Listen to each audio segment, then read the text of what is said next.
Hello लोग student सभी के लिए राम राम, सभी के लिए राधे राधे। तो आप सभी का आपके अपने ऑनलाइन प्लेटफॉर्म पर हार्दिक स्वागत है।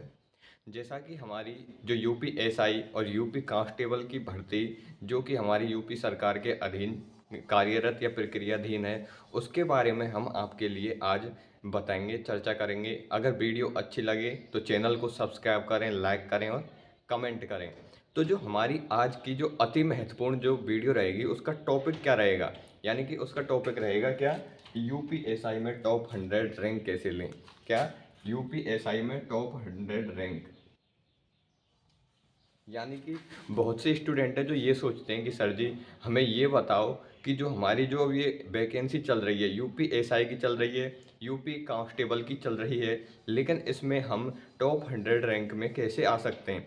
यानी कि इसके लिए हमारी क्या स्ट्रेटजी होनी चाहिए, इसके लिए हम ऐसा और लोगों से क्या अलग पढ़ें जिससे कि हमारे जो स्कोर है वो सभी लोगों से अलग बन के आए और उन सभी से अच्छी रैंक हमें प्राप्त हो।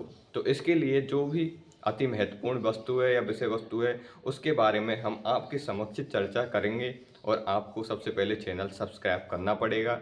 तो देखो, तो सबसे पहले ये बताओ कि यूपीएसआई क्या होता है। यूपीएसआई होता है कि उत्तर प्रदेश सरकार के अधीन जो सब इंस्पेक्टर की भर्ती है।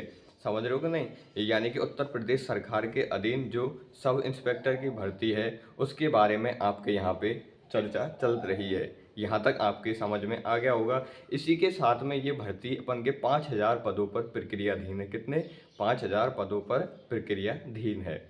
तो इसी के साथ में अपन की क्या है कि यूपी कांस्टेबल की भर्ती भी आ चुकी है। समझ रहे हो कि नहीं, यूपी कांस्टेबल की भर्ती जो अपन की 32,000 पदों पर थी वो भी इसी के अंदर प्रक्रियाधीन है। यानी कि 5,000 तो अपन की यूपी एसआई की वैकेंसियां हैं और अपन की 32,000 अपन की जो यूपी कांस्टेबल है उसकी भर्तियां हैं। समझ रहे हो कि नहीं, यहाँ तक आपके अच्छे से समझ में आ गया होगा।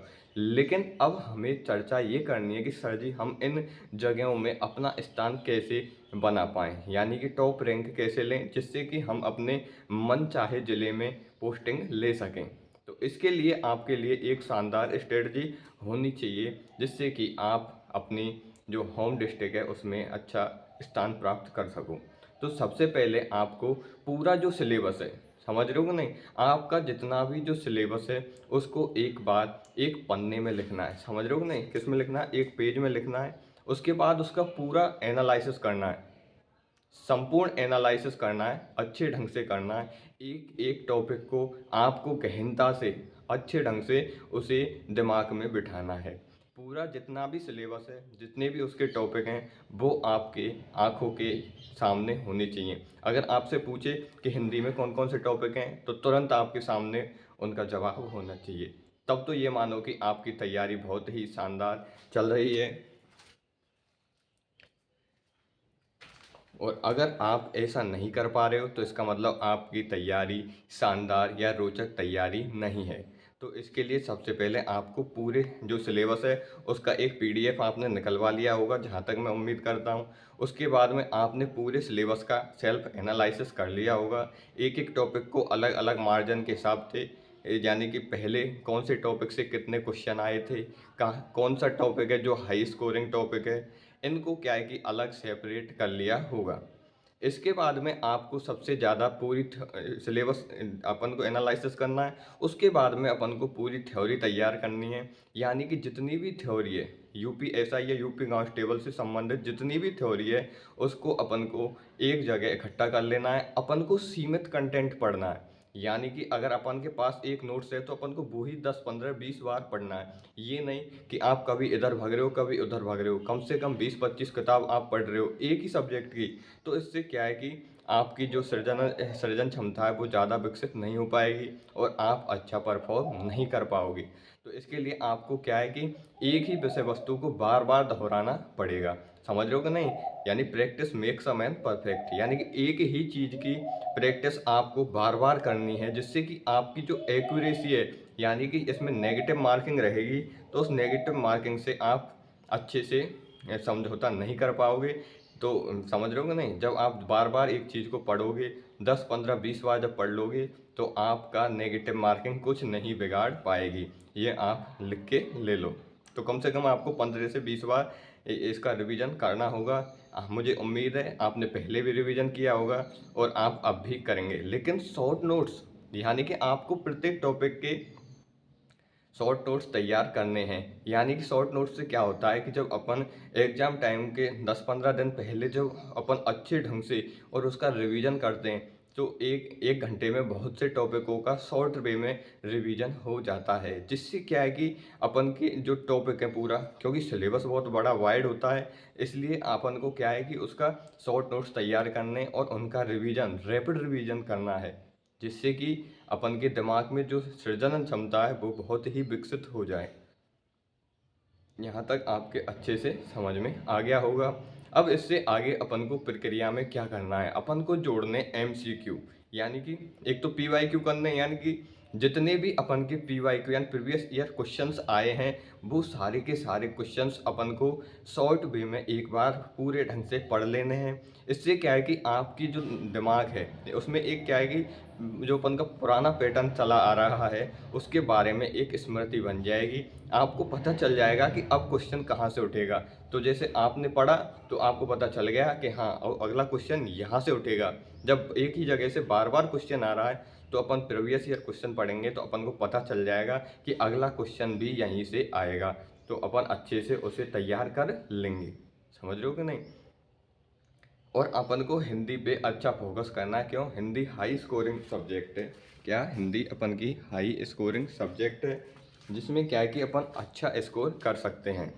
उसके बाद में कि सर जी अब हमें ये बताओ कि हमने सिलेबस का पूरा एनालिसिस कर लिया, उसके बाद में हमने हाई स्कोरिंग टॉपिक और लो स्कोरिंग टॉपिक वो अपन ने छांट लिए, PYQ हमने हल कर लिए, लेकिन अब हमारी एग्ज़ाम बहुत नज़दीक है, अब हम क्या करें?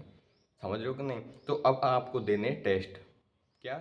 आपको किसी प्रतिष्ठित संस्थान की एक टेस्ट सीरीज लेनी है जहाँ तक आप पे हो सके। तो उस टेस्ट सीरीज को आपको कम से कम 2 या 3 बार पढ़ना है। यानी कि उसे पहले तो सॉल्व करना है, उसके बाद में अपन को रैपिड पढ़ना भी है। क्यों? क्योंकि एक टेस्ट सीरीज से ज़्यादा नहीं तो अपन के 30 से 40% क्वेश्चन आराम से फंस जाते हैं। तो समझ रहे हो कि नहीं। और आप अपन को पता चल जाएगा कि जो एग्ज़ाम का वर्तमान पैटर्न है वो कैसा रहेगा। क्यों? क्योंकि जो टेस्ट सीरीज बनती हैं वो अपन के पुराने पैटर्न को याद में रख के ही बनाई जाती हैं, जिससे कि अपन अच्छे ढंग से उन्हें समझ सकते हैं। समझ रहे हो कि नहीं। और अपन को अच्छी से अच्छी किताबें पढ़नी है, जितनी हो सकें उतनी पढ़नी है, लेकिन सीमित मात्रा में पढ़नी है। ये नहीं क्योंकि आप चाहे जितनी किताबें एक साथ पढ़ रहे हो तो आपके लिए वो अपच भी कर सकती हैं, यानी कि वो आपके लिए हानिकारक भी घोषित हो सकती हैं। इसलिए आपको आपका जो कंटेंट है वो एकदम सीमित होना चाहिए, वास्तविक होना चाहिए और उसमें से क्वेश्चन आने चाहिए। जब तो आपका जो कंटेंट है वो एक स्मार्ट स्टडी स्टूडेंट वाला कंटेंट हो जाएगा।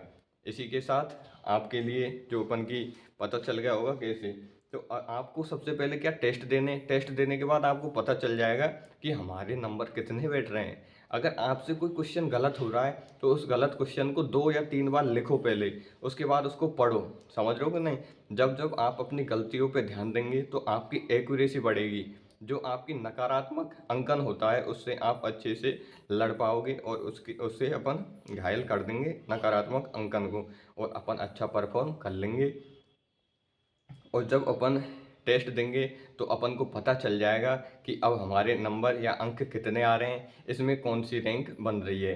अगर टेस्ट सीरीज में हमारी रैंक आ रही है 5000 तो मैं आपसे लिख के दे देता हूँ, आपकी जो वहाँ पे एग्ज़ाम जब दोगे तुम तो वहाँ पे 4000 भी रैंक ही आएगी। समझ रहे हो कि नहीं। यानी कि टेस्ट सीरीज क्या है कि अब अपने वास्तविक स्तर से नेक अपर स्तर पर ली जाती है, जिससे क्या है कि स्टूडेंट्स का उसके प्रति कोचिंग संस्थान के प्रति भरोसा बना रहे। इसके लिए उसका लेवल अपर रखा जाता है। और ज़्यादातर जितना हो सके आपको प्रमाणिक किताबें पढ़नी है। क्यों? क्योंकि आजकल का जो पैटर्न है वो ज़्यादातर क्वेश्चंस अपन की प्रमाणिक किताबों से आ रहे हैं। अगर वीडियो अच्छी लगे तो चैनल को सब्सक्राइब करें, लाइक करें, कमेंट करें और कमेंट में हमें बताएं कि जो अपन की अगली अति महत्वपूर्ण वीडियो होनी चाहिए वो कौन से टॉपिक पर होनी चाहिए, आपको किस टॉपिक से संबंधित जानकारी चाहिए, जिससे कि हम आपके समक्ष उस टॉपिक को और उस स्ट्रेटजी को शानदार तरीके से अच्छे ढंग से प्रस्तुत कर सकें। तो इसी के साथ हम अब अपनी क्लास को यहीं पे विराम देते हैं। सभी को राम राम, सभी को राधे राधे।